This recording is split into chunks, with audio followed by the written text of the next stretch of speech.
যারা নৈতিকভাবে পরাজিত হয়েছে তাদের মধ্যে টেনশন কাজ করতেছে, সে কারণে তারা এখানে আসেই নাই।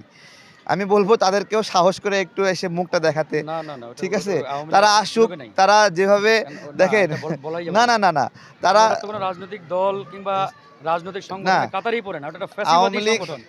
আওয়ামী যাদেরকে লীগ জনগণ অলরেডি না, ৫ই না, আগস্ট কবর দিয়ে দিয়েছে। আপনি আ ওটারে কেন কবর থেকে বের করার চেষ্টা করতেছেন? ওটা না, না, দাফন কবর করা হয়েছে, থেকে এটা দাফনই শেষ। আমরা যাদেরকে বুদ্ধিমান হিসেবে জানি, বুদ্ধিজীবী হিসেবে জানি, সুশীল হিসেবে জানি, তারা যেন ভুল না করে। তাদের ভুল পরামর্শ, ভুল চিন্তা, ভুল গবেষণা এগুলোর দ্বারা আমাদের অনেক ক্ষতি হয়।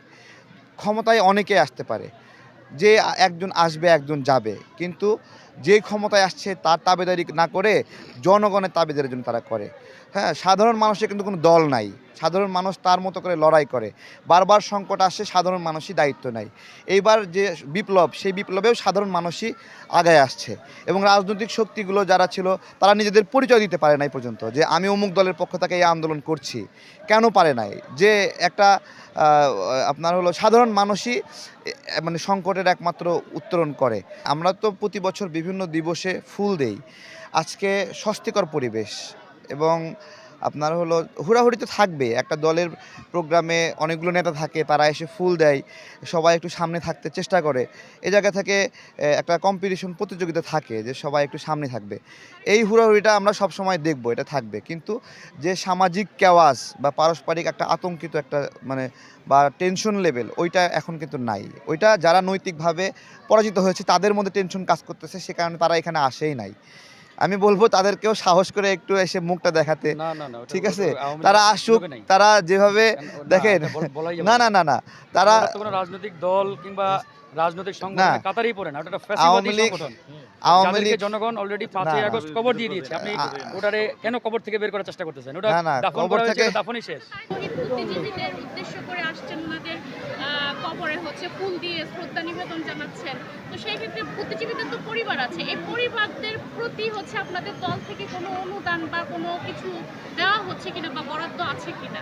এটা একটা রাষ্ট্র বিষয়, আমাদের দলের বিষয় না। ১৯৭১ সালে যত মানুষ শহীদ হয়েছে বা ১৪ই ডিসেম্বর বুদ্ধিজীবী দিবসে যারা শহীদ হলো, এটা কোনো দলের পক্ষে না।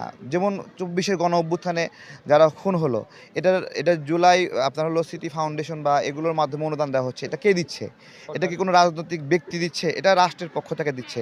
রাষ্ট্র কই পাচ্ছে? রাষ্ট্র একটা নাম্বার দিয়ে দিচ্ছে যে নাগরিকরা সেখানে অনুদান দেবে। তো শহীদদের ক্ষেত্রে আমরা যথাযথ ভূমিকা পালন করতে পারি নাই এবং একই পরিবারে দেখা যাচ্ছে ৪ জন ৫ জনও শহীদ হয়েছে, সেগুলোকেও তদারকি করা সম্ভব হয়নি। আমরা একটা শহীদদের তালিকা না থাকাতে যেটা হয়েছে, যারা কম ভূমিকা রেখেছে তারা এখানে কর্তৃত্ব এবং মালিকানা নিয়েছে। শহীদদের একটা তালিকা থাকলে আজকে তারাই সম্মানিত হতো এবং সেটা আমরা দিতে পারি নাই। এটা দীর্ঘদিনের লজ্জা আরকি। আচ্ছা, এটা দেওয়াটা উচিত কিনা আপনার কাছে কি মনে হয়? এটা তো অবশ্যই। এটা তো দেওয়া উচিত। এখনো খুব বেশি কঠিন হবে শহীদের তালিকা করা, খুব এটা না। যারা ওই সময়ের যারা বেঁচে আছে, যে সকল পরিবার আছে, তাদের তো ডেথ সার্টিফিকেট একটা আছে। কোন সময় মারা গিয়েছে, তাই না? একটা মানুষ ৭২-এ মারা গেছে, তাকে তো ৭১-এ শহীদ বলা যাবে না। তো এই জায়গা থেকে কারা, কারা ৭১-এ মারা গেছে, মানে সেই মারাটা স্বাভাবিক মৃত্যু ছিল নাকি হত্যাকাণ্ডের শিকার হয়েছে, আশেপাশের এটা খুব, খুব সহজ একটা কাজ, খুব সহজ। এটা শুধু করাই হয়নি। এটা আপনার দেখেন, যারা মারা গেল তারা কিন্তু মানে কৃতিত্ব পাইল না, আবার যারা বেঁচে থাকলো তারাও কিন্তু তাদেরকে আগায় নিয়ে আসলো না। এটা এইজন্য যারা বেঁচে ছিল তারা তাদেরকে চায়নি আসলে যে তারা ফোকাসে আসুক।